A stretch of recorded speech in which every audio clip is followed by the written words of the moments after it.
కలుసుకొని నీ నామాన్ని ధ్యానించి, నీ వాక్యాన్ని ధ్యానించి, నీ మాటల చేత ఆదరించబడి, ధైర్యపరచబడి, బలపరచబడి, నీ కృపకు అప్పగించబడ్డానికి మరో రాత్రి మాకు అవకాశం ఇచ్చారు. నీ వందనాలు. నీతో ఆరంభించబడిన మా దినచర్య నీతో ముగించబడుతుండగా సహాయం దయచేయండి. పడకకు చేరే ముందు నీ పరిశుద్ధ సన్నిధిని ప్రభా ఇలా ప్రార్థించుకోవడానికి మీరు మాకు ఇచ్చిన ఈ గొప్ప భాగ్యం బట్టి నీకు వందనాలు, స్తోత్రాలు చెల్లించుకుంటూ మరొక మారు ప్రభా ఈ లైవ్ ద్వారా ఈ ఆరాధనలో ప్రార్థనలో పాల్గొంటున్న ప్రతి కుటుంబాన్ని పేరు పేరున దీవించి ఆశీర్వదించి నడిపించి మీరే మహిమ పొందమని, విలువైన మాటలు తండ్రి మా జీవితాలకు మేలుకరంగా ఉంచి నడిపించి మహిమ పొందమని యేసు నామం బట్టి ప్రార్థిస్తున్నాం తండ్రి, ఆమేన్.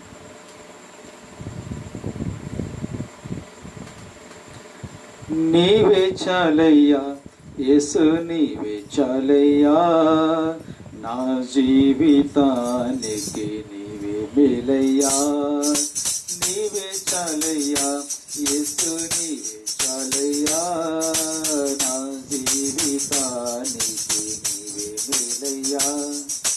ప్రేమించు వాడవు, పాలించు వాడవు, క్షమించు వాడవు నీవే యేసయ్యా.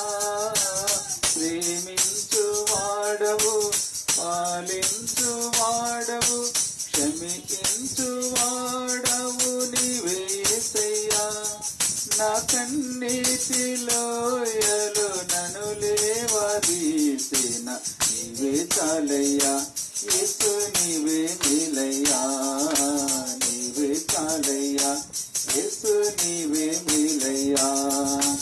నీవే చాలయ్యా యేసు, నీవే చాలయ్యా, నా జీవితానికి నీవే మేలయ్యా. నీవే చాలయ్యా యేసు, నీవే చాలయ్యా, నా జీవితానికి నీవే మేలయ్యా. ప్రేమించు వారు లేక పక్షినైతిని, దరి చేర్చు వారు లేక దూరమైతిని. ప్రేమించు వారు లేక పక్షినైతిని, దరి చేర్చు వారు లేక దూరమైతిని. క్షమించు వారు లేక దోసినైతిని. పాప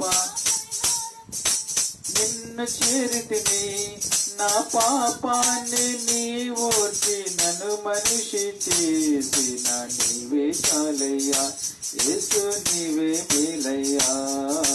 నీవే చాలయ్యా యేసు, నీవే మేలయ్యా. నీవే చాలయ్యా యేసు, నీవే చాలయ్యా, నా జీవితానికి నీవే మేలయ్యా. నేను పుట్టక ముందే నీవు నన్ను చూచితివి, రూపించబడక ముందే నన్ను పిలిచితివి. నేను పుట్టక ముందే నీవు నన్ను చూచితివి, రూపించబడక ముందే నన్ను ఎరిగితివి. పిండముగా ఉన్నప్పుడే నన్ను ఏర్పరచితివి, ఏ అర్హత లేకున్నా నన్ను ప్రేమించితివి. నీ కలువారి ప్రేమతో నన్ను గెలుచుకున్నట్టి నీవే చాలయ్యా యేసు, నీవే మేలయ్యా. నీవే చాలయ్యా యేసు, నీవే మేలయ్యా. నీవే చాలయ్యా యేసు, నీవే చాలయ్యా, నా జీవితానికి నీవే మేలయ్యా. నీవే చాలయ్యా యేసు, నీవే చాలయ్యా, నా జీవితానికి నీవే మేలయ్యా. ప్రేమించు వాడవు, పాలించు వాడవు, క్షమించు వాడవు నీవే యేసయ్యా. ప్రేమించు వాడవు, పాలించు వాడవు, క్షమించు వాడవు నీవే యేసయ్యా. నా కన్నీటిలోయలు నన్ను గెలుచుకున్నట్టి నీవే చాలయ్యా యేసు, నీవే మేలయ్యా. నీవే చాలయ్యా యేసు, నీవే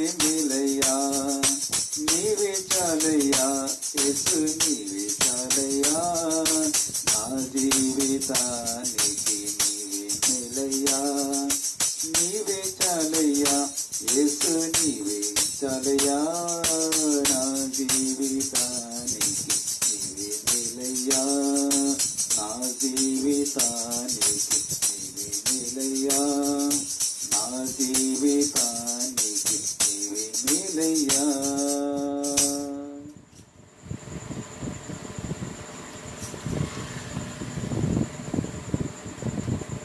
రక్షకుడైన యేసుక్రీస్తు నామములో మరొక మారు ఈ రాత్రి వేళలో కుటుంబాలుగా కూర్చొని ఈ ప్రార్థనలో పాల్గొంటున్న మీకందరికీ ప్రభుపేట వందనాలు, శుభాలు తెలియపరుస్తూ, మరి ప్రతి రాత్రిలాగానే ఈ రాత్రి కూడా ప్రభు యొక్క సన్నిధానములో ఇలా చేరి కూడి ప్రభువుని ఆరాధించుకొని ఈ గొప్ప అవకాశాన్ని ప్రభు మనకి ఇచ్చాడు. అందుబట్టి ప్రభువుకి మహిమ కలుగునుగాక. దేవవాక్యాన్ని ధ్యానం చేద్దాం కొద్ది నిమిషాలు. మన ఇప్పుడు చెప్పిన భాగం యూదా పత్రిక 17వ వచనం, యూదా పత్రిక 17, 18 వచనాలు చదువుకొని మనం ధ్యానాన్ని కొనసాగిద్దాం. యూదా పత్రిక 17, 18 వచనములు. అయితే ప్రియులారా, అంత్యకాలమందు తమ భక్తిహీనమైన దురాశల చొప్పున నడుచు పరిహాసకులు ఉందిరని మన ప్రభువైన యేసుక్రీస్తు అపోస్తలులు పూర్వమందు మీకు చెప్పిన మాటలను జ్ఞాపకం చేసుకుని, అట్టి వారు ప్రకృతి సంబంధులను ఆత్మ లేని వారినై ఉండి భేదములు కలుగచేయుచున్నారు.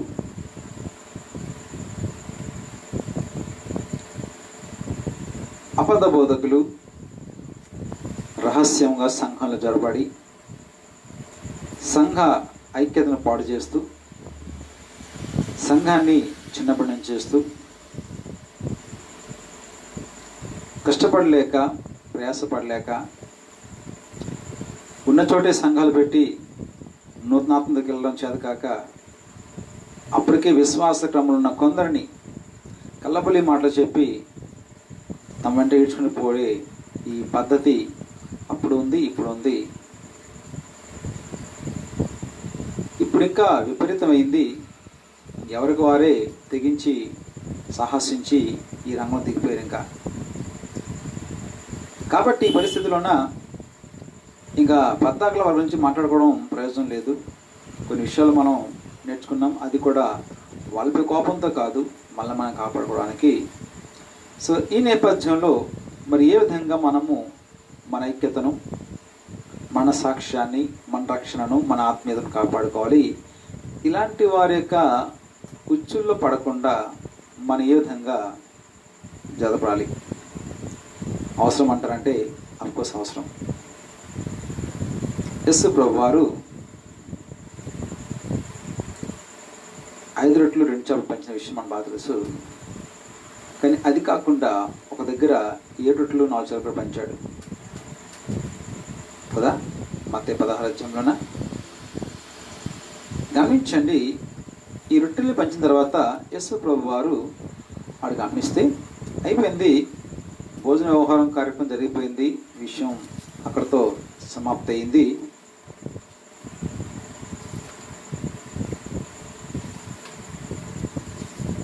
గమనించండి, 7 రొట్టెలు చేపలు పట్టుకొని వాడికి ఆహారం పెట్టాడు 15వ అధ్యాయంలోన. ఆ మిగిలిన ముక్కలు 7 గంపలకి ఎత్తాడు. అంటే 5 రొట్టెలు 2 చేపలు కాకుండా ఇది ఇంచుమించాలంటే అద్భుతమే. కాకపోతే మనం ఎక్కువగా 5 రొట్టెలు 2 చేపల వ్యవహారం చెప్పుకుంటాం, దీన్ని మనం పెద్ద పట్టించుకోం. ఇది అయిన తర్వాత యేసు ప్రభు వారు శిష్యులతో కలిసి ప్రయాణం చేస్తూ వస్తున్నప్పుడు ఇలా శిష్యులు రొట్టెలు తెచ్చుకోవడం మర్చిపోయినప్పుడు వారు రొట్టె కోసం చూసుకున్నప్పుడు యేసు ప్రభు వారు ఒక మాట వాళ్ళకి, ఒక వ్యంగ్యంగా అనండి, సర్కాస్టిక్ అనండి, లేకపోతే ఏదనండి, యేసు ప్రభు వారు ఒక మాట వాళ్ళని అన్నాడు. మత్తయి 16వ అధ్యాయంలో 6వ వచనంలోన ఏమని, అప్పుడు యేసు చూచుకునుడి పరిసయ్యులు సద్దుకయ్యులు అను వారి పులిసిన పిండిని గురించి జడతపరుడి అని. అంటే శిష్యులకి విషయం అర్థం కాలే. యేసు ప్రభు వారు జడతపడమని చూసుకోండి. ఒకవేళ పరిసయ్యుల యొక్క సద్దుకయ్యుల యొక్క పులిసిన పిండి మీ దగ్గర ఉంటుందేమో, ఎందుకంటే మీరు అక్కడి నుంచి వచ్చారు కదా, ఎక్కడైనా వారి ప్రభావం మీపై పడకపోతుందా అలాంటి ప్రభావం మీకు పడుతుందేమో జాగ్రత్త అని అన్నప్పుడు వాళ్ళు ఏంటి పిండి ఏంటి రొట్టె అనే విషయం గురించి వాళ్ళు ఆలోచించుకుంటుంటే దానికి క్లారిటీ కూడా ఆయన ఇస్తాడు 12వ వచనంలోన. అప్పుడు రొట్టెల పులిసిన పిండిని గూర్చి కాదు కానీ పరిసయ్యులు సద్దుకాయలు అను వారి బోధన గూర్చియే జాగ్రత్త పడవాలని ఆయన తమతో చెప్పునని వారు గ్రహించిరి. సో యేసు ప్రభు కూడా తన శిష్యుల్ని హెచ్చరిస్తాడు, వారిస్తాడు, బీ కేర్ఫుల్ అంటాడు.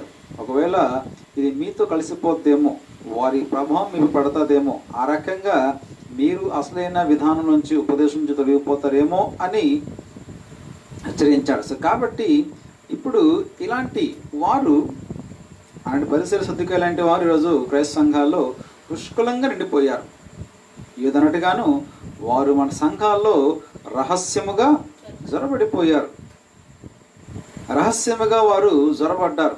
సిస్టర్ బ్రదరు అనుకుంటూ వాళ్ళు స్నేహభావంగా మనలో వాళ్ళు దిగారు. సో ఇప్పుడు ప్రశ్న అంతా వారి ప్రభావం మన మీద పడకుండా, వారు వేసే ఎత్తుగడలో మనం పడకుండా, వారి పన్నాగాల్లో మనం పడకుండా ఏ విధంగా మనల్ని మనం కాపాడుకోవాలి అన్నదే ఇప్పుడు మన ముందున్న తక్షణ కర్తవ్యం. సో ఈ కర్తవ్యంలో భాగంగా యూదా అంటాడు, మన ప్రభు అయిన యేసుక్రీస్తు అపోస్తులు. గత రాత్రి ఈ విషయం చాలా లోతుగా వివరించాను. ఎందుకని యేసుక్రీస్తు యొక్క అపోస్తులు కాని అపోస్తులు, పౌలు గారు అన్నట్టుగా దొంగ అపోస్తులు, అనగా దేవుడు పంపించకుండా, దేవుడు పిలవకపోయినా,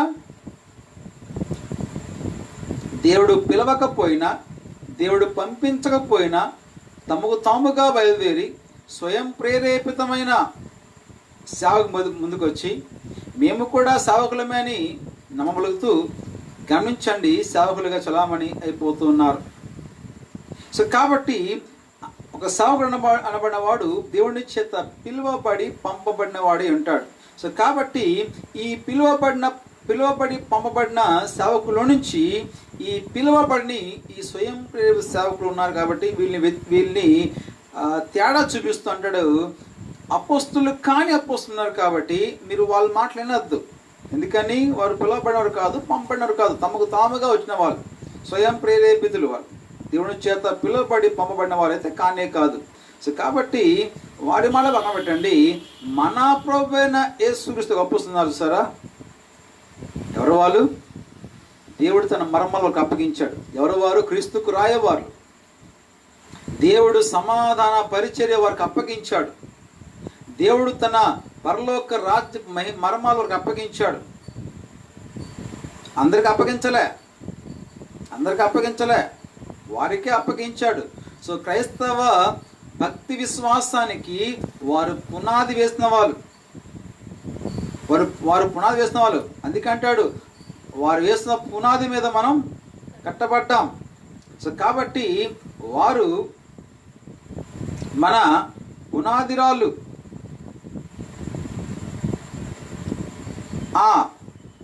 వారు వేసిన పునాది మీద మనం మన జీవితాన్ని మనం కట్టుకుంటూ మన జీవితం మనం బలంగా ప్రభువులో కొనసాగించుకోవాలి. సో కాబట్టి దీని ద్వారా ఆదిమ సంఘాల యొక్క క్రైస్తవ సంఘ విశ్వాస క్రమానికి పునాది వేసిన ఈ పరిశుద్ధ అపోస్తుల బోధ మాత్రమే అనాలి. వారు ఏం చెప్పారో ఈ 66 పుస్తకాలలో, మరి ముఖ్యంగా కొత్త నిబంధనలో 66 పుస్తకాల్లో, మరి ముఖ్యంగా కొత్త నిబంధన, ఎందుకంటే కొత్త నిబంధనలో ఈ గత పాత నిబంధనలు 30 పుస్తకాలను వాళ్ళు అపోస్తులు అంగీకరించారు ప్రామాణికంగా.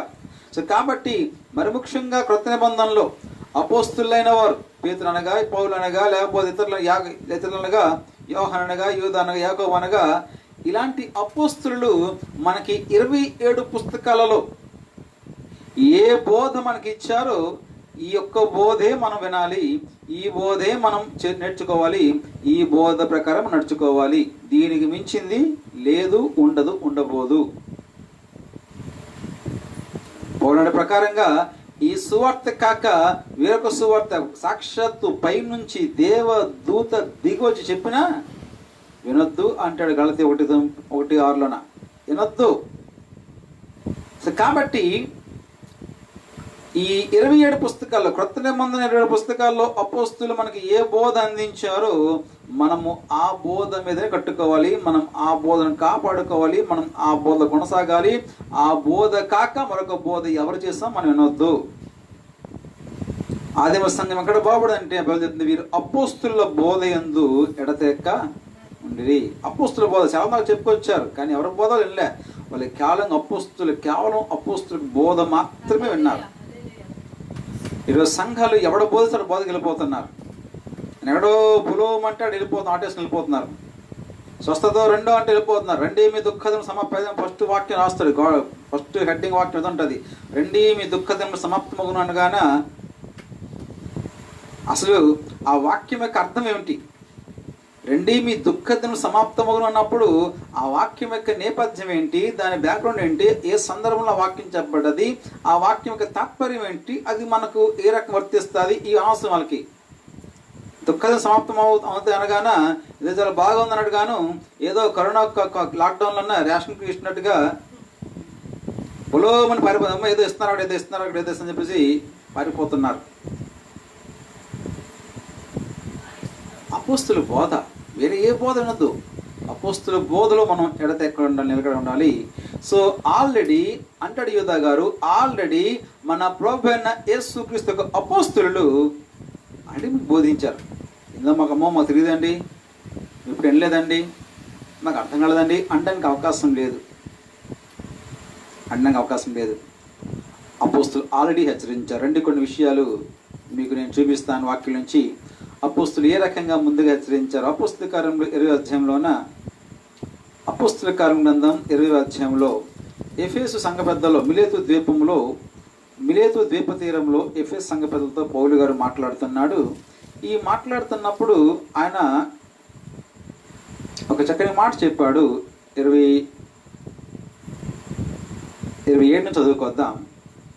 అపోస్తుల కార్యములు 20వ అధ్యాయము 27 నుంచి చదువుతాం, గమనించండి. అందరు మీ బైబిల్ తెచ్చి మీరు జస్ట్ వాక్యాన్ని ఫాలో అవ్వండి నాతో పాటు.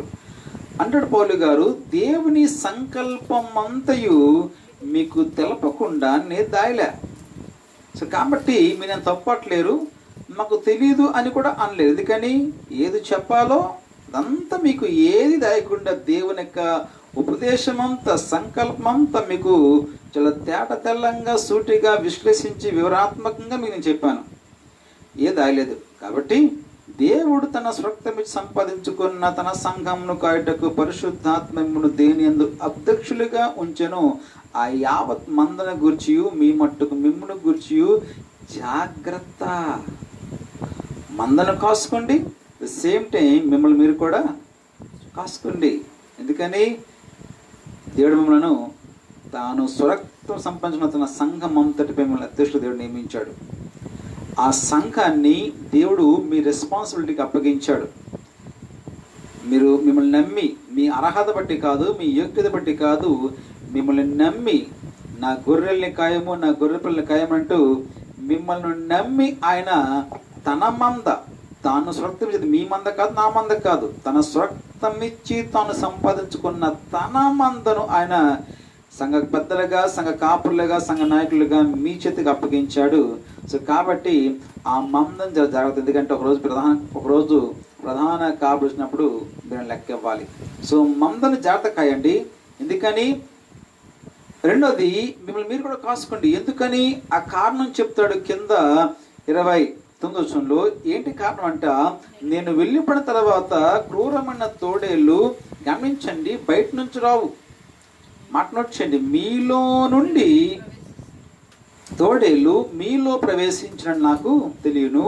వారు మందను కనికరింపరు, మరియు శిష్యులను తమ వెంట, అనగా క్రైస్తవులు విశ్వాసమైన వారిని శిష్యులను తమ వెంట ఈడ్చుకొని పోవాలని వంకర మాటలు పలుకు మనుషులు మీలో నుంచే బయలుదేరుతారు. ప్రాక్టికల్గా చెప్తాను ఎలాగవుతుంది అంటే, అంటాడు పౌలు గారు, నేను వెళ్ళిపోయిన తర్వాత క్రూరమైన తోడేళ్ళు వస్తాయి. అవి ఎలా తోడేళ్ళు అంటే యేసు చెప్తాడు, వారు తోడేళ్ళు అని మీరు గుర్తుపట్టలేదు. ఎందుకని?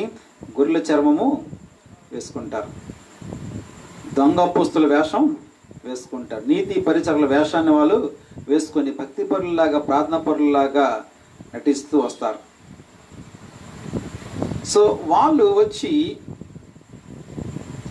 ప్రవేశిస్తారు, మందను కనికరింపరు అని అంటూ రెండో పాయింట్ అంటాడు, మరియు విశ్వాసమైన వారిని తమ వెంట ఈడ్కొని పోవాలని వంకర మాటలు పలుకు మనుషులు మీలో బయలుదేరుతారు. ఇది ఎలాగవుద్దంటే నేను ప్రాక్టికల్ చెప్తాను.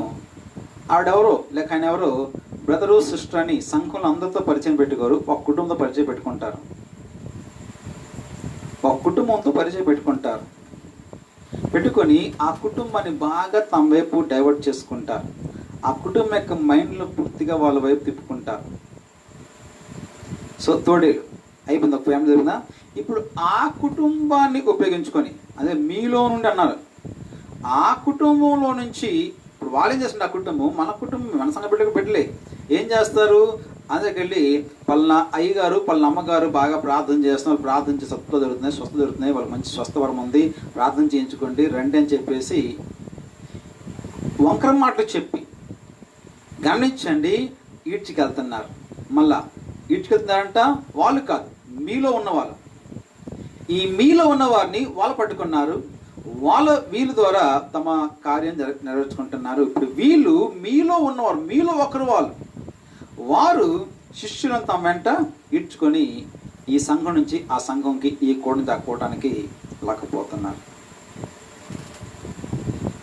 అర్థవుతుందా? ఏ రకంగా సంఘాన్ని పాడు చేసే ఈ యొక్క మాస్టర్ ప్లాన్ సాతాను ఏ రకంగా వేస్తున్నాడో. ఇది సాతాను, నేను ఎవరిని మనుషులు నేను తప్పట్ను. ఎందుకంటే మన పోరాటం రక్త మాంసంతో కాదు, మన పోరాటం దీనంతటికీ కారణమైన అపవాదిగాడితో. సో కాబట్టి సాతాను ఈ రకంగా వాళ్ళు వాడుకొని సంఘాన్ని పాడు చేస్తున్నాడు. సో అంటాడు పౌలు గారు, ఆల్రెడీ ఆయన హెచ్చరించండి, మీరు ఆల్రెడీ ఆయన వారిని హెచ్చరించాడు, జాగ్రత్త, బీ కేర్ఫుల్.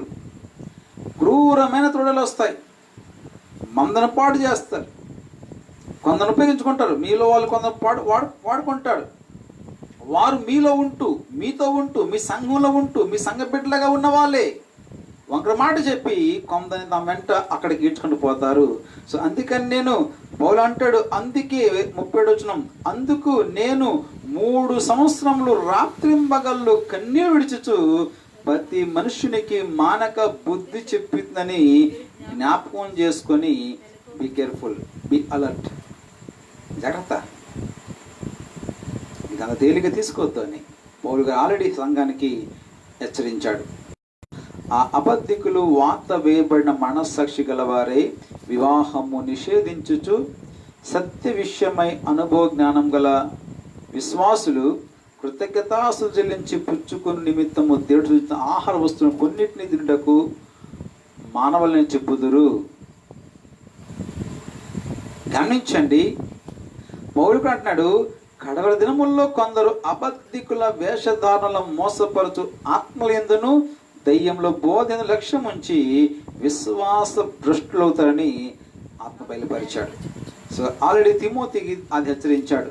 అదే పౌలు 2 తిమోతి 3వ అధ్యాయంలో అంటాడు, తిమోతి అంత్యకాలం మందు అపాయకరమైన కాలంలో వస్తాయి తెలుసుగా అని చెప్పేసి హెచ్చరించాడు.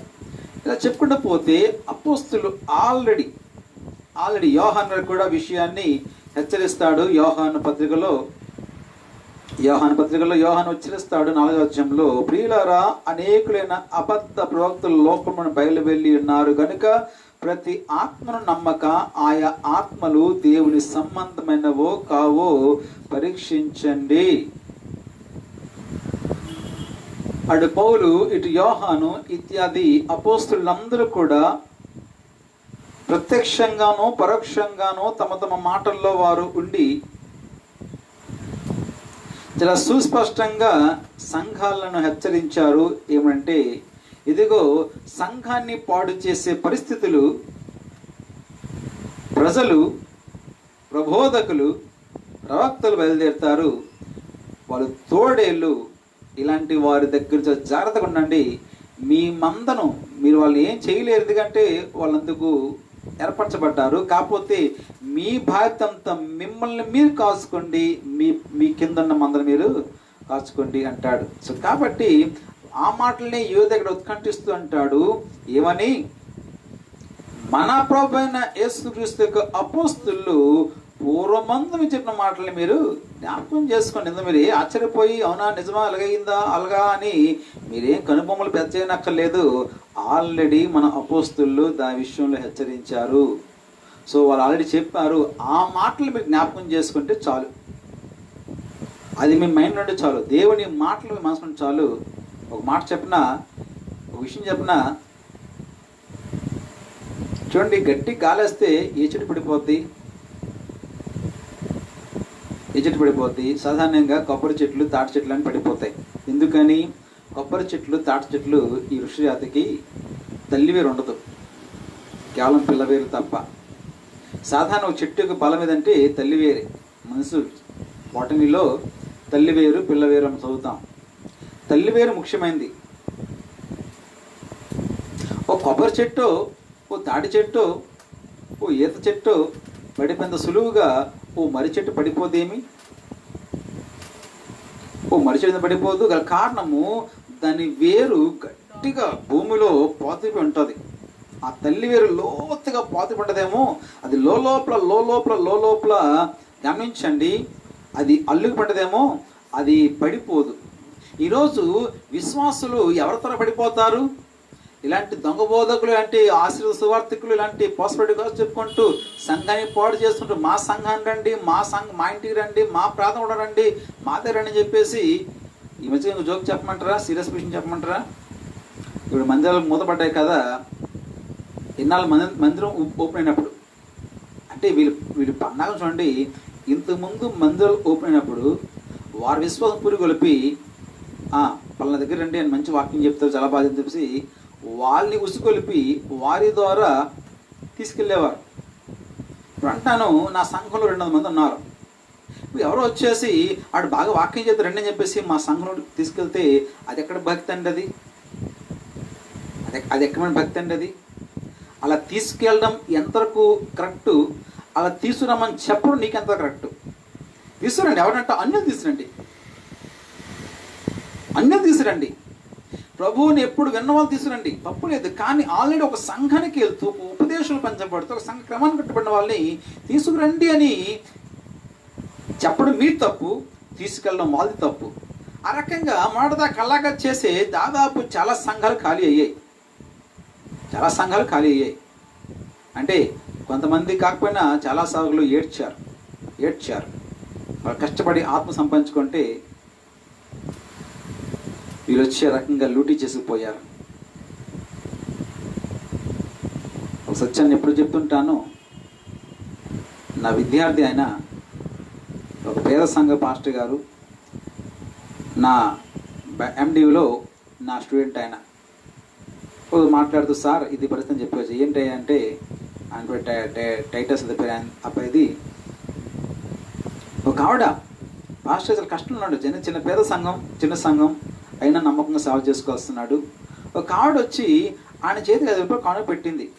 కానుక పెడితే ఆయన కాను తీసుకొని ప్రార్థన చేసి ఎందుకంటే ఆయన విశ్వాసం ఆయన కాబట్టి ఎవరికి వస్తుంది కానుక? నేను కష్టకాలం మందు ప్రభు నాకు ఎంత సహాయపడని చెప్పేసి ఒక పక్క ప్రభువుని స్తుతిస్తూ ఆయన ప్రార్థన చేస్తే ఆ ప్రార్థన నాకు మ్యాటర్ అర్థమైపోయి, అయ్యగారండి ఈ కానుక పలానా కుమార్ గారికి అండి. ఏమంటే అంత మునుపు ఆయన టీవీలో వాక్యం చెప్తూ ఎవరో ఆ టీవీ కార్యక్రమానికి 5 రూపాయలు ఇస్తే వాళ్ళ ఇంట్లో ఎవరికో దేవుడు గర్భఫలం తెచ్చినంట. 5 రూపాయలు గర్భఫలం వస్తే ఇంకే దర్జాగా అందరూ వెళ్ళిపోవచ్చు కదా. 5 రూపాయలు గర్భఫలం వచ్చిందని ఎవరో మా టీవీ కార్యక్రమానికి 5 రూపాయలు స్పాన్సర్ చేస్తే వాళ్ళకి ఇలా గర్భఫలం వచ్చిందని అని టీవీలో చెప్తే పాప వీళ్ళ అమ్మాయికి ఎప్పటి నుంచో పాపం గర్భదీవెన లేదు ఏమో. ఇది ఈమె ఎక్కడొప్పు చేసినది కానీ పాపం పేదరాలు ఆ మొత్తం అంతా వాళ్ళ పాస్టర్ గారిని దాటి వెళ్ళి ఎవడో ఒక ఆయనకి పంపించింది. ఎంతవరకు కరెక్ట్ మీరు చెప్పండి? మా సంఘ విశ్వాసి ఒక ఆయన అలాంటి ఒక టీవీ కార్యక్రమానికి నా దురదృష్టం నా దౌర్భాగ్యానికి అప్లికేషన్ ఫార్మ్ అంటే బ్యాంక్ అప్లికేషన్ ఫార్మ్ నా ద్వారా నింపించి నన్నే తీసుకెళ్ళి నాతో ప్రార్థన చేయించి ఆయన కాను పంపించే టీవీ కార్యక్రమానికి. ఏ దారుణం ఇది! ఇది లూటీ కాదా? విశ్వాసం వాళ్ళారా, మీరు ఏ సంఘం? ఆ సంఘానికి మీ కాను పరిమితం, రైట్? ఆ సంఘ క్షేమం కోసం ప్రయాసపడండి. ఆ సంఘంలో ఆత్మీయంగా కన్నది, ఆ సంఘంలో ఆత్మీయంగా పెంచుతుంది. ఆ సంఘం క్షేమం కోసం పడపండి. ఎవడో ఎక్కడో కూర్చున్నవాడికి ఇలాంటి తర్పణలు పెట్టద్దు.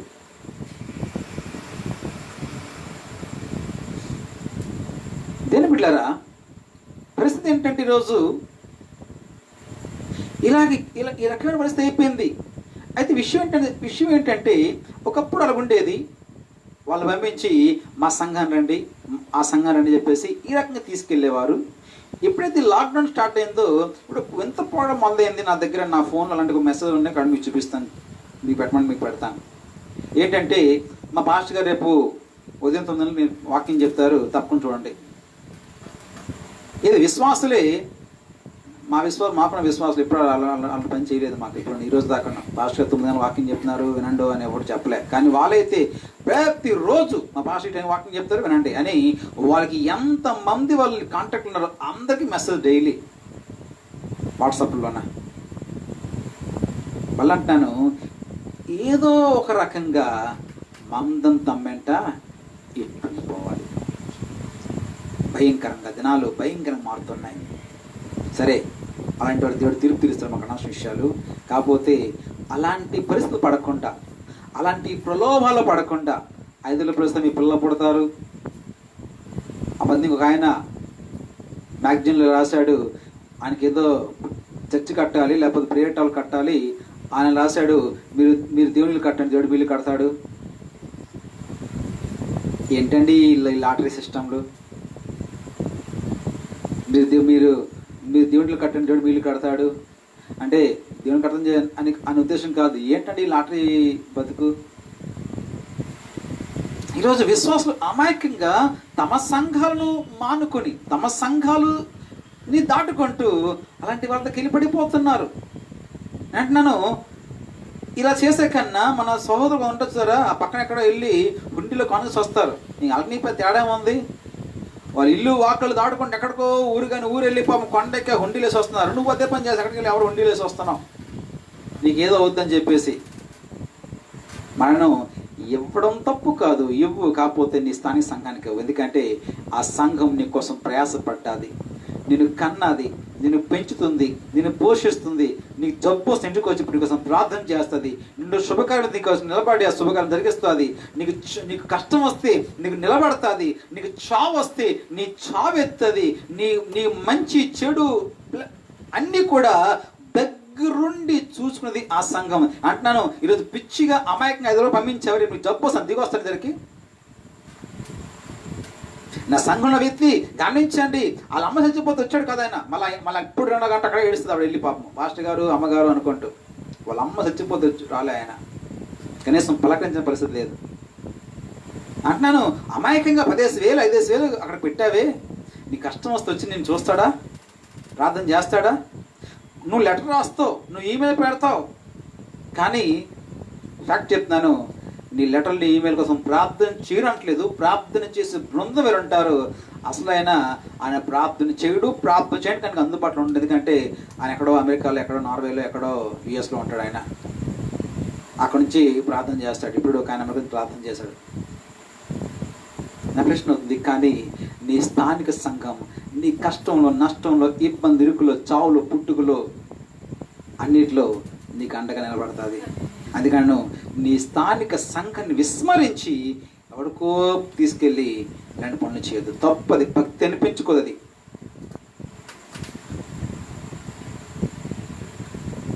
భక్తి అనిపించుకోదు.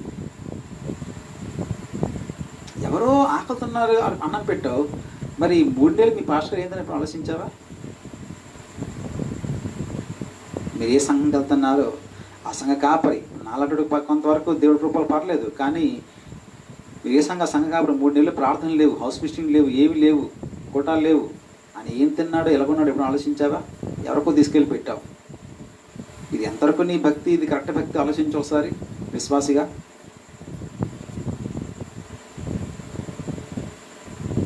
నీకోసం అహర్నిశలు కష్టపడి ప్రార్థన చేసి నీకోసం ప్రయాసపడి పాస్టర్ ఉన్నారు. నీకు ఎవరితో కేక్ కటింగ్ చేయించుకున్నావు? ఇది ఎంతవరకు నీ కరెక్ట్గా ఆలోచించు. ఎవరినో తీసుకొచ్చి సేకటింకే మీ భాస్కర్ ఏమయ్యారో తెలియగలుగుతాను. ఏదో ఇంట్లో గృహకూటం అవుతుంది. గృహకూటం అవుతుంటే వాళ్ళ పాస్టర్ గారు పాపం కూర్చున్నారు నాతో పాటు. నేను ఎందుకు వెళ్ళాను అక్కడ, నేను మా పాస్టర్ ఎందుకు వెళ్ళాం అక్కడ బాగా చూడడానికి వెళ్తే ఆ పాస్టర్ కూర్చున్నారు. ఎవరో ఒక ఆయన గమనించండి, ఈ రేడియో కార్యక్రమం చూసారా, ఆ రేడియో కార్యక్రమాల్లో ఆయన పనివాడు అందులోన, ఈ మాట చెప్పిన సేవడం కన్నా ఆయన అందులో పార్ట్ ఆఫ్ ద మినిస్ట్రీ, ఆయన రేడియో మినిస్ట్రీలోన ఆయన తీసుకొచ్చి వాక్యం చెప్తే మీ భాస్కర్ ఏమయ్యా తెలియకడతాను, మీ భాష కంటే నా వాక్యం చెప్తాడా? ఏమిటంటే సంఘాలు ఈ దారుణం, ఈ దుర్మార్గత. మరి అంటప్పుడు ఆయన ఎందుకు మీరు పాస్టర్ పెట్టుకోవడం మీ సంఘంలోన? దేవుని బిడ్డలారా, నేను చాలా కఠినంగా మాట్లాడుతున్నాను అనుకో మాకండి. ఇలాంటి వారి పోకడలు మీరు కనిపెట్టాలి. ఆల్రెడీ అపోస్తులు మీకు ఆల్రెడీ బోధించారు, హెచ్చరించారు, దాన్ని మర్చిపోకండి. సో ఈరోజు అంటాను, ఇలాంటి అవకతవక అమాయక భక్తి పనులు పడిపోతారు. ఇలాంటి వారు మా చర్చికి రండి, మాకు కూడా రండి, మా ప్రార్థన రండి, మాకు ఇవ్వండి, మాకు పట్టండి అన్నప్పుడు ఇలాంటి ఒక అమాయకత్వంలో, ఒక సరి అయిన వాక్యంలో భక్తిలో పట్టులేని వాళ్ళే ఇలాంటి వాళ్ళు పడిపోతారు. ఎవడైతే వాక్యంలో పునంగా అడిగిపోయాడో దమ్ముంటే సవాల్ చేస్తాను అంటే రమ్మని వెళ్తాడు. రమ్మని మా సంఘంలో ఉన్నారు కొందరు, మీ దమ్ముంటే తీసుకురండి, చర్చని మనసుని వెళ్ళరు అసలు సమస్య లేదు. గమనించి, ఎందుకంటే ఎవరైతే వాక్యంలో బాగా నాటుకుపోయారో, అపోస్తులు నాటుకుపోయారు, దేవుని యొక్క వాక్యం ఎవరైతే మనసులో జ్ఞాపకంలో గుండెల్లో దేవుని యొక్క వాక్యం లోతుగా నాటబడిన వారు, ఇలాంటి వారు 100 మంది వచ్చి ఎర్రలేసి పిలిచిన వీరు వెళ్ళరు, వాటికి వీరు పడిపోరు. అందుకని అలాంటి వాటికి మీరు పడిపోకుండా ఉండాలి అంటే మన ప్రభు అయిన యేసుక్రీస్తు అపోస్తులు మీకు చెప్పిన ఆ బోధల్ని, ఉపదేశాల్ని, ఆ మాటల్ని ఎప్పటికప్పుడు నెమరు వేసుకోండి, మైండ్లో పెట్టుకోండి, వాటిని నెమరు వేసుకోండి. ఎందుకంటే వాక్యమే మిమ్మల్ని పడిపోకుండా ఆపగలదు, వాక్యమే మిమ్మల్ని కాపాడగలదు. కాబట్టి ఆ వాక్యం ఎప్పటికప్పుడు నెమరు వేసుకుంటూ మనసులో ఉంచుకోండి. సో జ్ఞాపకం చేసుకోండి అంటూ మరొక మారు ఈ అబద్ధ బోధకుల యొక్క తీరును మరొక మారు యోధా గారు ఎండగడుతూ మాట్లాడుతూ చూడండి. 19 మరొక మారు వారి యొక్క తీరును ఆయన మాట్లాడతాడు. అట్టివారు ఎవరు? పరిహాసులు. గమనించండి, అంత్యకాలం మందు తమ భక్తిహీనమైన దురాశలు చెప్పు నడుచు పరిహాసకులు ఉంచారని. అట్టివారు అనగా ఎవరు అట్టివారట? భక్తిహీనమైన దురాశలు చెప్పు నడుచు పరిహాసకులు. సంఘములో ఉన్న ఇలాంటి భక్తిహీనులైన వారిని మాట్లాడుతూ, అట్టివారు 1 ప్రకృతి సంబంధులు, 2 ఆత్మ లేని వారు, 3 భేదములు కలుగజేయువారు. మరొక్కసారి వాళ్ళ విషయాన్ని మళ్ళా వివరిస్తున్నాడు. 1 గమనించండి, అలాంటి పరిహాసకులు, భక్తి లేదు వాళ్ళకి, భక్తి భయం ఉండదు, భక్తిహీనమైన దురాశ నడుచు పరిహాసకులు ఉన్నారు. ఎక్కడంట? మీలో ఉన్నారు. ఎవరు వాళ్ళు? మీ వాళ్ళే కాదు, ఎక్కడి నుంచో రహస్యంగా జరబడ్డారు. గదల సిస్టర్ అనుకుంటూ మీతో స్నేహం కలుపుకుంటూ మెల్లక సంఘంలో దూరారు. ఈ ఊరు కాదు, ఈ వాడు కాదు, ఈ సంఘం కాదు, ఈ వ్యవహారం కాదు, మొత్తానికి మెల్లక సంఘంలో జరబడ్డారు.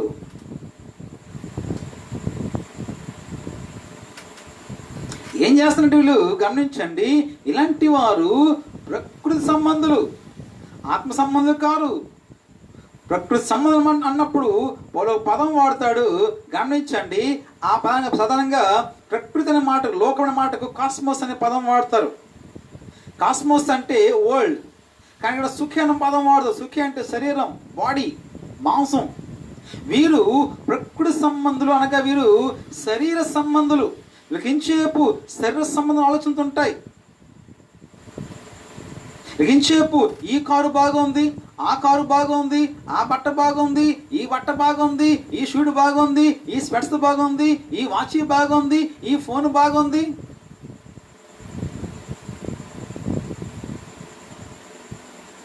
ఇంచేపు శరీరాశలే, ఇంచేపు లోకాశలే. కొన్ని రోజుల క్రితం, కొన్ని వారాల క్రితం ఒక వ్యక్తి ఫేస్బుక్లోన ఒక పోస్ట్ పెట్టాడు. నిన్న ఖండించాను ఆ మధ్య మీకు చెప్పినటువంటి విషయాన్ని. ఆయన చూపిస్తూ, ఇదిగో కాండ్లు పుచ్చుకునే పాస్టర్ ఇళ్ళగా ఉంటుంది, కానుకిచ్చే విశ్వాసులకు ఉంటుందని చెప్పేటప్పుడు బాధ అనిపించింది. ఎందుకంటే సార్ అందరూ లేరు, కానీ ఈరోజు ఎందరో కొందరు అలాంటి వారు ఉన్నారు. అలాంటి వారి వల్ల ఇలాంటి వారు ఈ రకంగా మాట్లాడే అవకాశం ఉంది. ఏమంటే దేవుడు మనం దీవించాడు అంటున్నాడు. గమనించండి, దీని తప్పు కాదు. ప్రశ్న అవుతుంది నాకు ఉంది కారు, కానీ ప్రశ్న అవుతుంది, నువ్వు వాక్యం చెప్పడానికి 40 లక్షల కారు అవసరమా? నీకు 40 లక్షల రూపాయల కారు అవసరమా? ఏమంటే లగ్జరీ కలవడపడ్డారు, ఏమంటే సుఖం కలవడపడ్డారు. అమ్మో ఏసీ లేకపోతే బయటికి రారు. కార్లో AC, bed AC, food AC, hotel AC. ఒక ఆయన కలకట్ట తీసుకెళ్ళంట. కలకట్టలో ఒక మంచి హోటల్లో పెడితే కానీ రోజుకి 5,000 అంత హోటల్, 2,000 3,000 అంత హోటల్ ఒక రోజుకి.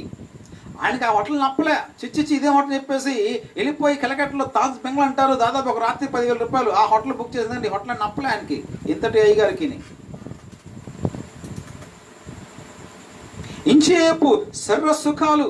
ఒక ఆయన చెప్పుకొస్తారు, ఆయన గమనించిన స్టేజ్ ఎక్కే ముందు ఒక అరగంట మేకప్ వేసుకుంటాడు. ఆయన అరగంట ఆయనకు ఒక మేకప్ అని రెడీగా ఉంటాడు. ఎప్పుడు స్టేజ్ ఎక్కే ముందు సూపర్గా మేకప్ వేసి స్టేజ్ ఎక్కిస్తారు. ఆయనకు ఎంత కొంత తలదూకోవడం, ఫోటోస్, కానీ ఇదంతా కరెక్ట్ చెప్పండి. గమనించండి, ఆయన లగేజ్, ఆయన ప్యాకేజీ, ఆయన రూమ్ ఏంటి బాబోయ్. దేని బిడ్డారా, ఇదా సేవ? నేను సాత్వికుడను, గెలిపించగలవాడును, మీ మీద నా కాడి ఎత్తుకోమన్నాడు అంటున్నాను. కాడి ఎత్తుకుంటే ఇదండి, ఇదా కాడి ఎత్తుకోవడం అంటే? ఇదా నీ భారం? ఇదా నీ దర్శనం? కేవలం శరీరం దీన్ని ఎలా సుఖపెట్టాలి, దీన్ని ఎలాగా పోషించుకోవాలి, దీన్ని ఎలాగ అలంకరించుకోవాలి, దీన్ని ఎలాగ అందంగా ఉంచుకోవాలి, దీన్ని ఎలాగా ఇంచేపు కేవలం ఎంతసేపు చూసినా శరీరం గురించే ఆలోచన. మా చేసే సేవ మళ్ళను ఆత్మీయ బోధ, ఆత్మీయ ప్రార్థన, ఆత్మీయ సంఘము, ఆత్మీయ పరిశుద్ధాత్మ, ఇన్ని మాట్లాడతారు, కానీ ఇంచేపు శరీరంగం గురించి మాట్లాడతారు. శరీరాన్ని ఆస్పద చేసుకుని మాట్లాడతారు. నేను బాగా పాడతాను, టాలెంట్గా మాట్లాడతారు. తమ టాలెంట్ కోసం మాట్లాడతారు. తమకున్న వాక్చాతుర్యం కోసం మాట్లాడతారు. తమకున్న జ్ఞానం కోసం మాట్లాడతారు.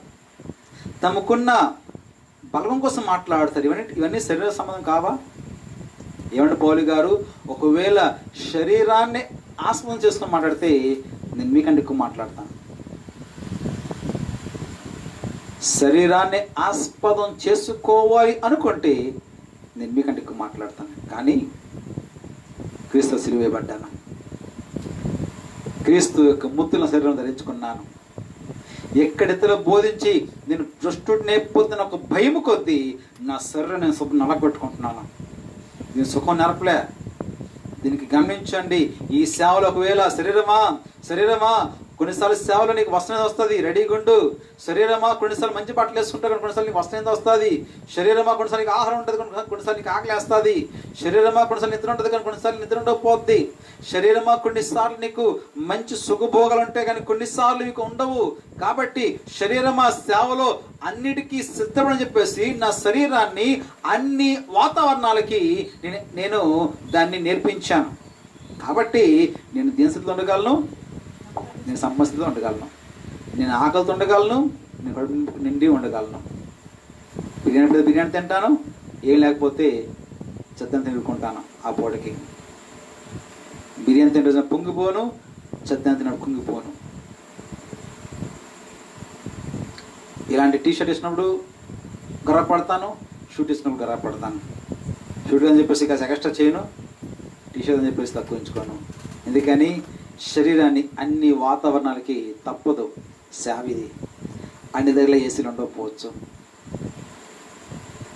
అన్ని దగ్గర నీకు కింగ్ సైజ్ బెడ్ ఉండకపోవచ్చు, స్ప్రింగ్ బెడ్ ఉండకపోవచ్చు, అన్ని దగ్గర నీకు ఎరుకులు ఉండకపోవచ్చు, అన్ని దగ్గర మినరల్ వాటర్ ఉండకపోవచ్చు, హాట్ వాటర్ ఉండకపోవచ్చు. సేవలో ప్రతి వాతావరణానికి అలవాటు పడటానికి మనం ఇష్టపడాలి. గమనించండి, శరీర సంబంధాలు రెండు. శరీర సంబంధం ఎందుకంటే కారణం చెప్తాడు, ఆత్మ లేని వారు. అవును, ఆత్మ అంటే శరీరం ఎందుకో చెప్పండి. ఆత్మ కనుకుంటే వారు శరీర సంబంధులు ఎందుకు అవుతారు? ఆత్మ సంబంధులు, శరీర సంబంధులు ఎంత డిఫరెన్స్ చేసినా మీకు వీలుంటే తర్వాత ఇంటికి వెళ్ళి రోమా 8 చదువుకోండి. ఒక పెద్ద లిస్ట్ ఇస్తాడు, శరీరానుసార్లు, ఆత్మానుసార్లు. ఇద్దరికున్న డిఫరెన్స్ అద్భుతంగా పౌలు గారు వర్ణిస్తాడ. దేని పిల్లరా, ఆడ మాట అంటారు, చెరవ మాట అంట పౌలు గారు, శరీర సంబంధులు శరీర సంబంధ విషయాలపై మనసు పెడతారు, ఆత్మ సంబంధులు ఆత్మ సంబంధ విషయాలపై మనసు పెడతారు. ప్రశ్న అవుతుంది, నువ్వు శరీర సంబంధివా లేక నువ్వు ఆత్మ సంబంధివా అనేది నువ్వు ఏ విషయాలపై అధికంగా నీ మనసు పెడుతున్నావో అక్కడ తేలిపోద్ది. ఒక ఆత్మ సంబంధి కేవలంగా ఆత్మ రక్షణ, పరలోకము, దేవుని రాజ్యము, మహిమ, నిరీక్షణ ఇత్యాది విషయాలు తప్ప మరొక విషయాలు ఆయన పట్టించుకోడు. ఏదో ఆ పూటకుండా తింటాడు, ప్రభు పని చేసుకొని పోతాడు.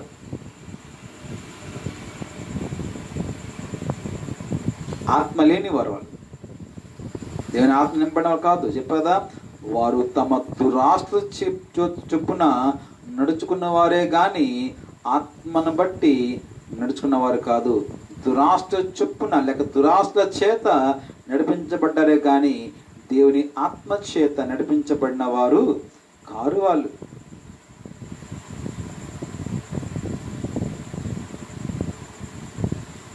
గమనించండి, మూడవడు అంటాడు సిన్స్. చూడండి, 3 లింకప్. 1, వారు ఆత్మ లేని వారు కాబట్టి వారు ప్రకృతి సంబంధులు. క్లియర్. సో కాబట్టి ఆత్మ లేని వారు కాబట్టి ప్రకృతి సంబంధం కాబట్టి వీరి వల్ల సంఘం వచ్చిన నష్టం ఏంటి అని అయితే ఇలాంటి దేనిలో నా వైపు సీరియస్ గాను ఒక సంఘానికి వచ్చేవాడు సంఘ సేవకుడు అయి ఉండొచ్చు, సంఘ నాయకుడు అయి ఉండొచ్చు, సంఘ పెద్ద అయి ఉండొచ్చు, సంఘ పాత్ర అయి ఉండొచ్చు. Mandatory that he is filled and led by the spirit of God. తాను దేవుని ఆత్మ చేత నింపబడి నడిపించబడిన వాడు అయి ఉండి తీరాలి. అందుకే అపోస్తుల ఆరాధ్యంలో 7 మంది పెద్దలు ఎన్నుకున్నప్పుడు వాళ్ళు చూసిన అర్హత ఏంటంటే విశ్వాసముతోనూ పరిశుద్ధాత్మతో ఎన్నుకున్న వారై అంటాడు. ఈ పెద్దల పడంట వడ్డించాలి, ఆహారం వడ్డించాలి, పంచి పెట్టాలి. అందరికీ ఎవరు ఎక్కువ పడకుండా తక్కువ పడకుండా అందరికి పంచి పెట్టాలి. ప్రశ్న అంతా, ఆహారం వడ్డించడానికి పరిశుద్ధాత్మ నింపడాలా? సంఘంలో నాయకత్వానికి పరిశుద్ధత పొందుకోవాలి. ఇదే రాజకీయ పార్టీ కాదు. ఇది నీ అందానికి చందానికి జ్ఞానంతో నడిపించాల్సిన అయ్యే పని కాదు. మా సంఘంలో నేను నాయకత్వం బోధిస్తున్నప్పుడు ఈ మాట నేను చాలా స్పష్టంగా చెప్తుంటాను. నాయకత్వం గురించి నేను మాట్లాడుతున్నప్పుడు చాలా స్పష్టంగా ఈ విషయాన్ని మా సంఘ పెద్దకు నేను మొహమాట పడకుండా భయపడకుండా బోధిస్తున్నాను. అదేంటంటే బయట క్లబ్ను, ఒక అసోసియేషన్ను, ఒక ఆర్గనైజేషన్ను, ఒక రాజకీయ పార్టీను, ఒక ప్రభుత్వాన్ని నడిపించి ఆ పాలసీ, ఆ లీడర్షిప్ పాలసీ, ఆ అడ్మినిస్ట్రేటివ్ పాలసీ, ఆ పాలసీలు, ఆ పద్ధతులు, ఆ విధానాలు ఇక్కడ పనిచేయవు. ఎందుకని? సంఘము అనేది ఒక ఆధ్యాత్మికమైనది కాబట్టి ఇక్కడ లోక సంబంధమైన పద్ధతులతో దేవుని సంఘం నడిపించలేము. దెబ్బతింటుంది, సమస్యలు వస్తాయి. ఎన్ని సంఘాలు కోర్టుకెళ్ళలేదు ఈరోజు, ఎన్ని సంఘాలు పొడిషన్ తిరగట్లేదు ఈరోజు. కారణం ఏమిటి? ఆ పెద్దలు దేవుని ఆత్మ చేత నింపబడినారు కారు కాబట్టి సంఘాలు కోర్టులు మెట్లు ఎక్కుతున్నాయి. మమ్మడమే ఉంది, భయం ఉంది చెప్పడానికి విషయాన్ని. దేవుని ఆత్మ లేనివాడు, దేవుని ఆత్మను పొందుకునేవాడు, దేవుని ఆత్మతో నింపబడినవాడు, ఒక ఆత్మ సంబంధమైన ఆలోచనలు, అభిప్రాయాలు, భావాలు, లక్షణాలు కలిగి లేనివాడు సంఘానికి చాలా చాలా చాలా ప్రమాదకరమైన వాడు. అలాంటి వ్యక్తి సంఘంలో ఏ కోణంలో, ఏ స్థాయిలో, ఏ రీతిగా ఉన్నా, ఒక సంఘ కాపరిగా, సంఘ పెద్ద, చివరికి విశ్వాసిగా, నాట్ ఈవెన్ సండే స్కూల్ టీచర్గా ఉన్నా సరే ప్రమాదకరమే. కోయర్లు ఉన్న ప్రమాదకరమే, మ్యూజిక్ ఉన్న ప్రమాదకరమే, మందిలో ఏ పని చేసిన ప్రమాదకరమే. అలాంటి వాడు సంఘానికి ఎప్పటికీ ప్రమాదకరమే. ఏంటి ప్రమాదం అంటే గమనించండి. యోధ అంటాడు, వారు అట్టివారు ప్రకృతి సంబంధులను ఆత్మ లేని వారినై ఉండి భేదములు కలుగ చేస్తున్నారు, భేదం కలుగ చేస్తున్నారు. పౌలు అంటాడు ఎఫెసీ 4:1 సమాధానమున బంధము చేత ఆత్మ కలిగించు ఐక్యతను కాపాడుకోమంటాడు. ఆత్మదేవుడు ఐక్యతను కాపాడుతాడు. సంఘంలో ఐక్యత సాధ్యం అంటే పరిశుద్ధాత్మ ద్వారా సాధ్యం. మీలాంటి పెద్ద సాధ్యం కాదు. మన పెద్దల గురించి ఎంత పంచాయతీ పెట్టినా సంఘంలో ఐక్యత రాదు. The unity in church is possible only through the guiding and leading of the Holy Spirit. It is crystal clear from Ephesians 4:1. ఎఫెసీ 4:1 నుంచి చాలా స్పష్టమైంది. సంఘంలో ఐక్యత సాధ్యం అంటే ఆత్మ ద్వారా సాధ్యం. ఎందుకంటే ఐక్యత కలిగించేవాడు ఆత్మ. ఎందుకంటే ఆత్మ కలిగించు ఐక్యత అన్నాడు. పెద్ద ఐక్యత కాదు, నేను ఐక్యత కాదు, మీరు ఐక్యత కాదు, ఆత్మ కలిగించే ఐక్యత. సో గమనించండి ఏమన్నా, ఆత్మ ఐక్యత కలిగిస్తాడు. ఇప్పుడు వినండి, ఆ సంఘంలో నేను, మీరు మీరు మీరు మనందరం కూడా దేవుని ఆత్మ పొందుకున్నప్పుడు, ఎందుకని నేను ఆత్మ పొందుకున్నాను, వేరే ఆత్మ పొందుకున్నాను, దేవుని ఆత్మ నింపడ్డాం. మనందరం కూడా దేవుని ఆత్మ నింపడినప్పుడు మనలో విభేదాలు వస్తాయా? అభిప్రాయ భేదాలు వస్తాయా? ఆత్మ మన మనసుల్ని ఏకాత్మ మార్చడు. ఆత్మ మనల్ని ఒక్కటి చేయడు. ఆత్మ మనల్ని ఒక త్రాడిపై తీసుకురాడు. భేదాలు ఎప్పుడు వస్తాయి, ఎక్కడ వస్తాయి అంటే ఆత్మ లేని వారు ఉన్న చోట భేదాలు వస్తాయి. సంఘంలో భేదాలు వస్తున్నాయి అంటే కారణము ఎవరో చెప్పనా, వాళ్ళు వీళ్ళు వీళ్ళు వాళ్ళు కాదు, కాపర్లు కాదు, సంఘ నాయకులు కాదు, పెద్దలు కాదు. సంఘంలో భేదాలు రావడం గల కారకులు ఎవరంటే దేవుని ఆత్మచేత నింపబడని వారు కారకులు. వాళ్ళు ఎవరైనా కావచ్చు. ఆ వ్యక్తి ఈవెంచవరకు నేనైనా కయ్యుండొచ్చు. సంఘంలో భేదాలకు, సంఘంలో విభేదాలకు, సంఘంలో భిన్నత్వాలకు కారణం ఎవరు అంటే మళ్ళను ఆత్మ లేనివారు, ఆత్మను పొందుకొని వారు. ఆత్మ అంటే ఏంటో ఎరిగిన వారు, దేవుని ఆత్మచేత పడని వారు, నడిపించబడిన వారు. అట్టి వారు ఎప్పుడు భేదాలు రాదు. ఎందుకని వారికి వారి మాట నెగ్గిపోవాలి, వారి పంతం నెగ్గిపోవాలి, వారి పెద్దరికం నెగ్గిపోవాలి, వారికి గుర్తింపు రావాలి, గౌరవం రావాలి. తేడా చెప్పనివ్వండి. యేసు ప్రభువు వారు ఆత్మని మాట్లాడినప్పుడు మాట అంటాడు, ఆత్మ నన్ను మహింపరచును అన్నాడు. యోహాను 16 ఆత్మ నన్ను మహింపరుచు, అతను నన్ను మహింపరచును అన్నాడు. పరిశుద్ధాత్మ దేవుడు ఇప్పుడు కూడా యేసును మహింపరుస్తాడు. ఇప్పుడు గమనించండి, ఆ సంఘంలో ఉన్న 10 మంది లేక 100 మంది లేక 1000 మంది, వీరందరూ దేవుని ఆత్మ నింపినప్పుడు ఆత్మ ఏం చేస్తాడు? ఆత్మ ఎప్పుడు మనుషులు కనపరచడు, తనను కనపరచుకోడు. ఆత్మ ఎప్పుడు యేసును కనపరుస్తాడు. అతడు నన్ను మహిమపరచును అన్నాడు. సో ఆత్మ ఎప్పుడు యేసును కనపరిచినప్పుడు, సంఘంలో 100 మంది ఆ ఆత్మ నింపడినప్పుడు 100 మంది యేసును కనపరుస్తాడు. సో కాబట్టి నా గురి యేసును కనపరచడం, నీ గురి యేసును కనపరచడం, ఆయన గురి యేసును కనపరచడం, ఆవిడ గురి యేసును కనపరచడం అయినప్పుడు ప్రశ్న, సంఘంలో భేదాలు ఎందుకు వస్తాయి? అందరి గురి, అందరి టార్గెట్ యేసును కనపరచడమే అయితే సంఘంలో భేదాలు ఎందుకు వస్తాయి? ఎప్పుడు వస్తే భేదాలు? మనము దేవుని యొక్క ఆత్మతో నింపబడి ఉండనప్పుడు ఏమవుద్ది? యేసును కనపరచాల్సిన పోయి ఎవరిని వాళ్ళు కనపరుచుకుంటాం. మీరు నన్ను కనపరుస్తాను, నేను మిమ్మల్ని కనపరుస్తాను, లేకపోతే నేను కనపరుచుకుంటాను, మిమ్మల్ని మీరు కనపరుచుకుంటారు. ఇక్కడ తేడాలు మొదలవుతాయి, ఇక్కడ భేదాలు మొదలవుతాయి. అందుకే వాటిని అర్థం చేసుకోండి. సంఘంలో భేదము రాకుండా ఉండాలి అంటే సంఘంలో వారందరూ కూడా దేవుని ఆత్మను పొందుకున్న వారి ఉండాలి, ఆత్మ సంబంధులై ఉండాలి, ఆత్మ సంబంధమైన ఆలోచనలతో, లక్షణాలతో వాళ్ళు ఉండాలి. కానీ ఈ దొంగబోతులు అలా ఉంటారు. వీళ్ళు దేవుని ఆత్మ లేని వారు కాబట్టి ఇలాంటి వారు వాళ్ళ సంఘంలో ఎప్పుడు గొడవలు, ఎప్పుడు ఏదో తేడాలు, ఎప్పుడు ఏదో ఒక ఇష్యూ. లేని దగ్గర కూడా లైట్ ఎలగలేదనో, ఫ్యాన్ తిరగలేదనో, లేకపోతే ఫ్యాన్ పక్కడు మీద పడిందనో, ద్వారం దగ్గర దూరమట్టి సరిలేదనో, ఎక్కడో లేడర్ కూడా ఏదో ఒక లోపం ఎత్తి చూపించి ఏదో ఒక భేదాన్ని సృష్టించే ప్రయత్నం చేస్తారు.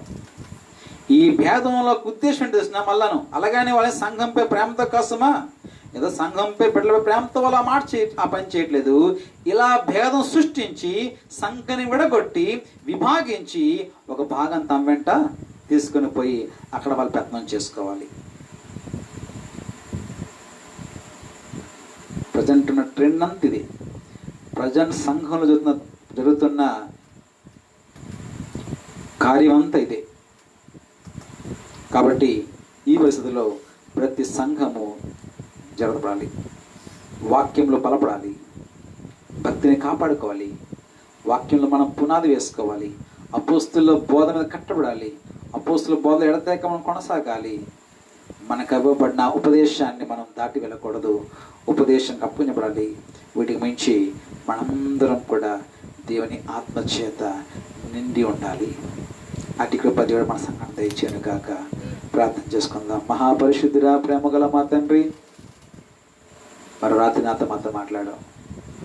ఎందుకు ఈ మాట ఉన్నారో వారందరూ హృదయాల్లో ఈ మాటలు లోతుగా నాటుకునివ్వండి, వాళ్ళ జ్ఞానం కలిగించండి. నీ శక్తి, నీ బలం పెళ్ళెక్కించమని ప్రార్థన చేస్తూ నీ తెలివితో వారిని నింపండి. ముఖ్యంగా సాతానుడు చెలరేగిపోయి సంఘాలను పాడు చేసే ఓ పనులు ఉంటుండగా మా ప్రభువా, వాడి యొక్క పన్నాగాలను మేము పసిగట్టి వాడి ప్రలోభాలు మేము పడిపోకుండా మా విశ్వాసాన్ని, మా ఆత్మీయతను, మా సాక్ష్యాన్ని, మా రక్షణను మేము కాపాడుకుంటూ, మరి ముఖ్యంగా మా సంఘ ఐక్యతను మేము కాపాడుకుంటూ ఒక ఆత్మీయ కుటుంబంగా ఇన్నాళ్ళు బతికాం, ఇక ముందు కూడా బతుకుతామన్న ఒక నాదముతో ఎలాంటి వర్గ విభేదాలు, వర్ణ విభేదాలు తండ్రి, ఎలాంటి విమతములు, అల్లర్లు, భేదములు లేకుండా రాకుండా మేమందరం కూడా ఒక్క తండ్రి బిడ్డలంగా ఒక ఆత్మ సంబంధం ఒకే కుటుంబముగా మేము ఉండడానికి మా సంఘమంతటిని ఆత్మ నింపండి. సంఘ బిడ్డలందరినీ మా సంఘ కాపాడి, మా సంఘ పెద్దలను, మా సంఘ స్త్రీలను, పురుషులను, పిల్లలను, యవనస్తులను అందరినీ నీ అభిషేకంతో నీ ఆత్మ నింపని ప్రార్థన చేస్తున్నాను మా ప్రభువా. నీ తంటు కట్టబడిన వారిని నీ యందు ఫలించే భాగ్యం మాకు దయచేయండి. మరొక మరి విన్న మాటలు మాలో లోతుగా నాటుకునివ్వండి, ఫలింపు దయచేయమని ప్రార్థన చేస్తున్నాను. మా సంఘాన్ని, సంఘ బిడ్డలందరినీ చేతి కల్పిస్తున్నాను. ప్రతి వారిని దీవించండి. ఎవరు బలహీన ఉన్నారో బలపరచండి. ఎవరు అనారోగ్యాలతో పడుతున్నారో వారిని ఆరోగ్యం ఇచ్చి స్వస్థపరచండి. ఆర్థికంగా కష్టపడుతున్నారు వాళ్ళకి మంచి దీవెన దయచండి. ఆర్థిక కష్టాలు తొలగించండి. పనులు లేకున్నారు ప్రభా, పనులు దొరికే అవకాశం దయచేయండి. ఇంట్లో ఏ కొరత లోటు రానికుండా కాపుదలు దయచేయండి. భార్య భర్తల మధ్య, తల్లి బిడ్డల మధ్య, అత్త కోడల మధ్య, తోడి కోడల మధ్య, ఆడపడుచుల మధ్య, ఇరుగు పొరుగు మధ్య ఐక్యత, ప్రేమ, సమాధానం, సమృద్ధి దయచేయండి. మనస్పర్ధలు, విమతములు, విభేదాలు దేవా వాటిని నశింప చేస్తున్నాను తండ్రి. సమాధానపరచు ఆత్మ అందరిలో పనిచేయమని ప్రార్థన చేస్తున్నాను దేవా. మంచి భవిష్యత్తు బిడ్డలు దయచేయండి, కృప నడిపించండి. సంఘ ఐక్యతను మీరు ఇప్పటికీ బదిలపరిచి కాపాడమని ప్రార్థన చేస్తున్నాను. మరొక మారు ప్రభువా, దేశం యావత్తు, ప్రపంచం యావత్తు కోవిడ్తో పోరాడుతుండగా మరొక మారు నీ పోరాటంలో మా గెలుపు దయచేయండి, మా విజయం దయచేయండి దేవా. నానాటికి కేసులు విస్తరిస్తున్నాయి. ఒక ప్రాంతం నుంచి ఇంకా పలు ప్రాంతాలకు అది విస్తరిస్తున్నాయి దేవా. ఈ పరిస్థితిలో రాష్ట్ర ప్రభుత్వాలు, కేంద్ర ప్రభుత్వం చేతులెత్తేసాయి. కానీ మా చేతిని వేపెత్తాం ప్రభా. మా సహాయకుడు నీవు, మాకు ధైర్యం అంతా నీవు నాయన. యేసయ్యా, ఐగుప్తు కలిగిన రోగాల్లో ఏది కూడా మీకు రానివ్వనన్నావు ప్రభా. కాబట్టి రోగం ఏది మాకు రానివ్వద్దు, మాకు అంటనివ్వద్దు. మమ్మల్ని ఆరోగ్యాల గురించి కాపాడమని ప్రార్థన చేస్తున్నాను. అలాగే ప్రభా, మరి ఈ రాత్రంతా ఈ సంధిమ తోడుంచండి, సుఖమైన నిద్ర దయచేయమని ప్రార్థన చేస్తున్నాను ప్రభా. మరి పీడకలలు, భయపెట్టే కళ్ళు రాకుండా సహాయం దయచేయండి. దెయ్యాల వల్ల, దొంగల వల్ల, దురాత్మల ఇబ్బంది మాకు కలగకుండా సహాయం దయచేయండి. ప్రశాంతమైన నిద్ర మాకు ఇచ్చి ప్రభా సహాయం దయచేయమని ప్రార్థన చేస్తున్నాను. నిద్రలేమితో బాధపడిన బిడ్డలందరినీ జ్ఞాపకం చేసుకోండి.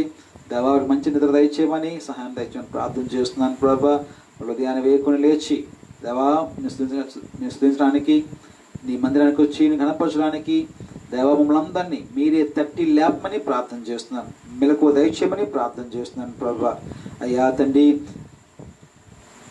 నీతో అంటుకట్టబడిన వారమే ఆధ్యాత్మిక భావాలతో ప్రభా ఉంటూ లోకానికి కానీ లోకంలో వాటిని ప్రేమించకుండా ఈ లోక సుఖభోగాలు మేము పడిపోకుండా తండ్రి, మా మనసులో ఎల్లప్పుడూ కూడా నీ వైపు లగ్నపరుచుకొని పయ్యున్న వాటి మీద మనసు పెట్టుకొని మా ప్రభా నీ ఆగమన ఆకాంక్షతో నీ అక్కడ కొరకు సిద్ధపడుతూ ప్రభా నీ మహిమార్థమై నీ కోసమే దేవా బతికే కాలం అంతా కేవలం నీ కోసమే జీవించడానికి మాకు అవకాశం దయచేయమని సమస్త మహిమ ఘనత మీకే చెల్లిస్తూ ప్రార్థన యేసు నామం బట్టి ప్రార్థిస్తున్నాం తండ్రి.